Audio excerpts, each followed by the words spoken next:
ರಾಜ್ಯೋತ್ಸವ ಪ್ರಶಸ್ತಿಯ ಘನತೆ ಗೌರವ ಕಡಿಮೆ ಆಗೋದಕ್ಕೆ ಬಿಡಲ್ಲ. ರಾಜ್ಯದ ಪ್ರಶಸ್ತಿ ಪುರಸ್ಕೃತರ ಪಟ್ಟಿ ತಯಾರಿದೆ.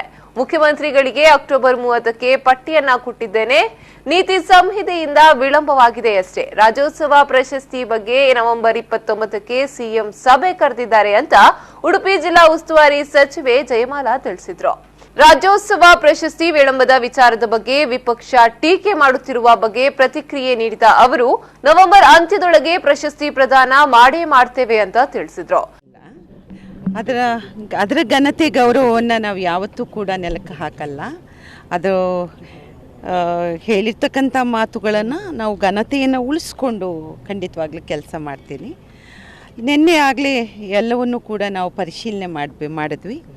ಮಾಡಿ ಈಗ ಅದನ್ನು ಅನೌನ್ಸ್ ಮಾಡೋದು ಮತ್ತು 28ನೇ ತಾರೀಕಿಗೆ ಪ್ರಶಸ್ತಿಯನ್ನು ಕೊಡುವ ಕೆಲಸವನ್ನು ಕೂಡ ಮಾಡ್ತೀವಿ. ಇಲ್ಲಿದು ಈ ಜಿಲ್ಲೆದು. ಸೊ ಆಯ್ಕೆಗಳೆಲ್ಲವೂ ಕೂಡ ಕಾನೂನುಬದ್ಧವಾಗಿ ಪ್ರಾದೇಶಿಕ ಸಾಮಾಜಿಕ ನ್ಯಾಯದ ಅಡಿಯಲ್ಲಿ ಆಗಬೇಕು ಅಂತ ಹೇಳಿ. ಇನ್ನು ರೈತರ ಸಭೆಯಲ್ಲಿ ಸಕ್ಕರೆ ಕಾರ್ಖಾನೆ ಮಾಲಕರು ಗೈರು ವಿಚಾರದ ಬಗ್ಗೆ ಮಾತನಾಡಿದ ಅವರು, ಸಕ್ಕರೆ ಕಾರ್ಖಾನೆ ಮಾಲೀಕರಿಗೆ ಏನು ಸದ್ದಿಂಗತೆ ಇದೆಯೋ ಗೊತ್ತಿಲ್ಲ. ಅವರಿಗೆ ಒಳಗಡೆಯಿಂದ ಏನೋ ಸಂಕಷ್ಟ ಇದೆಯೋ ನಾನು ಕೇಳಿ ತಿಳ್ಕೊಂಡು ನಿಮಗೆ ಹೇಳ್ತೀನಿ. ರೈತರ ಸಮಸ್ಯೆ ನಮ್ಮದೇ ಸಮಸ್ಯೆ. ನಾವೆಲ್ಲರೂ ರೈತರೇ. ರೈತರಿಗೆ ಮೊದಲು ಸ್ಪಂದಿಸುವ ಸರ್ಕಾರ ನಮ್ಮದು ಅಂತ ತಿಳಿಸಿದ್ರು.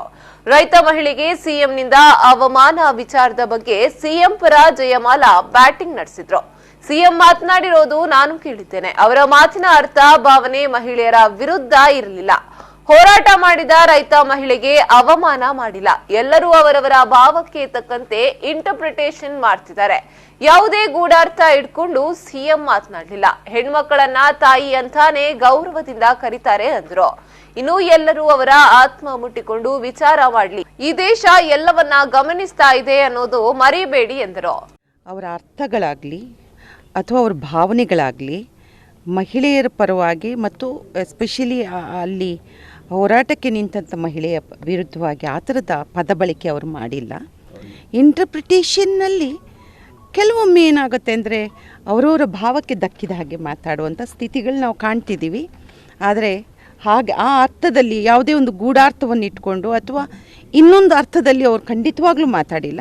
ಆ್ಯಂಡ್ ನಾನು ನೋಡಿದ ಮಟ್ಟಿಗೆ ಹೆಣ್ಮಕ್ಳ ಬಗ್ಗೆ ಅವರು ಅತ್ಯಂತ ಗೌರವದಿಂದ ಹೆಣ್ಮಕ್ಳನ್ನು ಯಾವತ್ತೂ ಕರೀತಾರೆ.